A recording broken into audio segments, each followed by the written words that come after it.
আজ HS result হয়েছে, উচ্চ মাধ্যমিকের রেজাল্টে অনেকের মনের মতো রেজাল্ট হয়নি।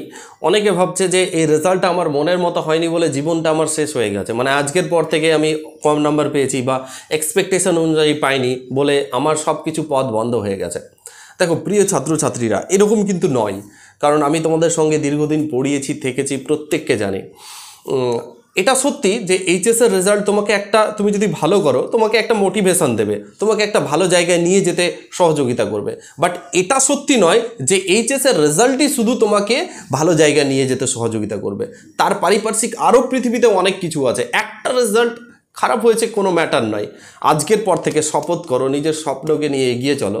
হ্যাঁ, এইটুকু মনে রাখবে, পৃথিবীতে কিছু অসম্পূর্ণতাই তোমাকে মোটিভেশন দেয়। তোমার মধ্যে যেটা নেই সেটাকে পাওয়ার ইচ্ছাই হচ্ছে মোটিভেশন। হয়তো তুমি তোমার মনের মতো এইচএসের রেজাল্ট করতে পারোনি, দ্যাট মিন্স এটা নয় যে তোমার সব কিছু শেষ। দ্যাট মিন্স এটা যে তোমার কাছে আরও অপরচুনিটি উপরওয়ালা দিয়েছে, যাতে তুমি আরও মোটিভেট হও, আগামী জীবনকে আরও সুন্দর করে সাজাও, আরও ভালো রেজাল্ট করো, আগামী দিনে আরও সফল হও। সো প্রত্যেকের কাছে আমার একটাই কথা বলবো, সমস্ত এইচএস ছাত্রছাত্রীদের সকলকে, আমার যারা পরিচিতি এবং যারা পরিচিতি নেই সোশ্যাল মিডিয়ায় যারা আমাকে জানো, প্রত্যেককেই বলছি, মন খারাপ করো না। এটা একটা নির্দিষ্ট জায়গা লেভেল অবধি পরিচিতি দেয়, ঠিক আছে, বাট এটা কিন্তু সর্বোচ্চ পরিচয় দেয় না। সর্বোচ্চ পরিচয়ের রাস্তা এখনও বাকি। তোমরা যেদিন সর্বোচ্চ পরিচিতি পাবে, অর্থাৎ যেদিন তোমার লাইফে এস্টাবলিশ হবে, সেদিন দেখবে অনেক অনেক খুশি হবে, আজকের দিনের থেকেও খুশি হবে।